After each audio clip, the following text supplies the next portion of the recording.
இங்கே பாருங்கள் நண்பர்களே, 3 நாள் ஹாஸ்பிட்டலில் பெட்டில் இருந்தேன். நேற்று நைட்டு தான் டிஸ்சார்ஜ் ஆனேன். டாக்டர் எனக்கு சொல்லி அனுப்பின அட்வைஸ் என்னன்னு கேட்டிங்கன்னா, உங்களுடைய வேலை பளுவை நீங்கள் குறைச்சிக்குங்க. அட்லீஸ்ட் 1 வாரமாவது ரெஸ்ட் எடுத்துகிட்டு வீட்டு வேலையை பாருங்கள், மற்ற வேலையை பாருங்கள் அப்படின்னாங்க. எங்கே முடியுது? நமக்கு உட்கார வச்சு செய்து கொடுக்குறதுக்குலாம் ஆள் கிடையாதுங்க. நமக்கு பசிச்சாலும் நாம் தான் செய்துக்கணும், மற்றவங்களுக்கு பசிச்சாலும் நாம் தான் செய்து கொடுக்கணும்.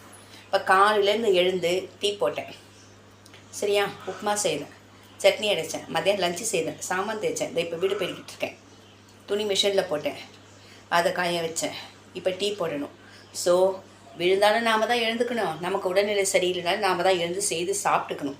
நமக்குன்னு செய்யறதுக்கு ஆள் கிடையாது. ஆனால் எல்லாத்துக்குமே ஒரு கொடுத்து வைக்கணுங்க, இல்லைங்களா? இப்போ யூடியூப்பில் வீடியோ போடுறாங்க, சாதாரணமாக வீடியோ போடுறாங்க, அவங்களுக்கு வந்து லேக்ஸ் கணக்கில் போகுது, 1000 கணக்கில் சப்ஸ்கிரைப் வராங்க, லைக்ஸ் பார்த்திங்கன்னா 1000 கணக்கில் வராங்க. நம்ம மூஞ்சுக்கு ஒருத்தர் கூட வரமாட்டாங்க. ஏன்னா நம்ம நேரம் அதுக்குலாம் கூட வந்து ஒரு முகராசி வேணும், சரிங்களா? ஆமாம், பாவம் அந்த பேர் என்ன, அந்த திருச்சி சாதனாவை ஏன்பா அப்படி கழுவி ஊற்றுறீங்க? அவங்க என்னப்பா தப்பு பண்ணாங்க சொல்லுங்கள். இப்போ எங்களை மாதிரி நாங்கள் சாதாரணமாக வீடியோ போடுறோம், எங்களுக்குலாம் லைக் போடுறீங்களா, சப்ஸ்கிரைப் பண்ணுறீங்களா, கமெண்ட்ஸ் போடுறீங்களா? இல்லை. அப்போ அவங்க வந்து யூடியூப்பை பற்றி நல்லா தெரிஞ்சு வச்சிட்ருக்காங்க. ஸோ இப்படி போட்டால் தான் லைக் வரும், சப்ஸ்கிரைப் வரும்ன்ட்டு அவங்க போட்டுட்டு போகிறாங்க. ரசிச்சுட்டு விடுவீங்களா? பாவம் அவங்கள போய்ட்டு அப்படியே கழுவி ஊற்றுறீங்களே, ஏன்பா அப்படி செய்கிறீங்க? அவங்க என்ன தப்பு பண்ணாங்க? உங்களை சந்தோஷப்படுத்த தானே சின்ன ஃப்ராக் போட்டு டான்ஸ் ஆடுறாங்க, உங்களை சந்தோஷப்படுத்த தானே நைட்டி தூக்கின்னு ஆடுறாங்க, பாவடை தூக்கின்னு ஆடுறாங்க. உண்மையிலே அவங்கள நான் பாராட்டுறேன். அவங்க வந்து என்ன சொல்கிறதுன்னா டேலண்ட் பர்சன். யூடியூப்பில் எந்த மாதிரி வீடியோ போட்டால் ஓடுன்றதை அவங்க நல்லா தெரிஞ்சு வச்சிட்ருக்காங்க.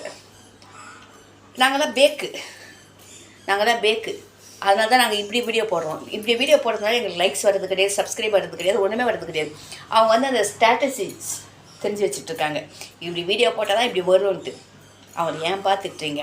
அவங்களுக்கு எது பிடிச்சதோ அவங்க போட்டுக்கிறாங்க, அவங்க டேலண்ட்டை வெளிப்படுத்துகிறாங்க. உங்களுக்கு அதுதான் பிடிச்சிருக்கு. அதனால் தயவுசெய்து அவங்கள திட்டாதீங்க, பாவம். இப்போ தான் அவங்க வந்து பொண்ணு கல்யாணம் பண்ணியிருக்காங்க, அடுத்தது சீமந்தம் பண்ண போகிறேன், காசு இல்லைன்னு வர ரொம்ப கஷ்டப்பட்டு இருந்தாங்க. காசு இல்லைன்னாங்க. ஸோ அவங்க இந்த வழியை தேர்ந்தெடுத்திருக்காங்கன்னா, நீங்கள் கொஞ்சம் லைக்கு, சப்ஸ்கிரைபு, கமெண்ட்ஸ்லாம் போட்டிங்கன்னா அது மூலமாக அவங்களுக்கு காசு வருமா என்னவோ.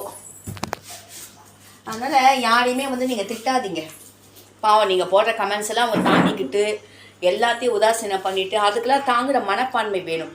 எதையும் தாங்கும் இதயம் அந்த லேடிக்கு. அவ்வளோ கமெண்ட்ஸ், பேட் கமெண்ட்ஸ் போடுங்க, நான் தான் தாங்கிக்கவே மாட்டேன். அவ்வளோ கமெண்ட்ஸ் போடுங்க, எல்லாத்தையும் தாங்கிட்டு அவங்க ஒரே லட்சியம், ஒரே குறிக்கோள் அச்சீவ்மெண்ட் பண்ணணும்னு, ஓகேங்களா? இதை மீறி அவங்க சினிமாவில் நடிக்கிறாங்கன்னா அவங்களுக்கு ஒரு ராயல் சல்யூட்டு தான்.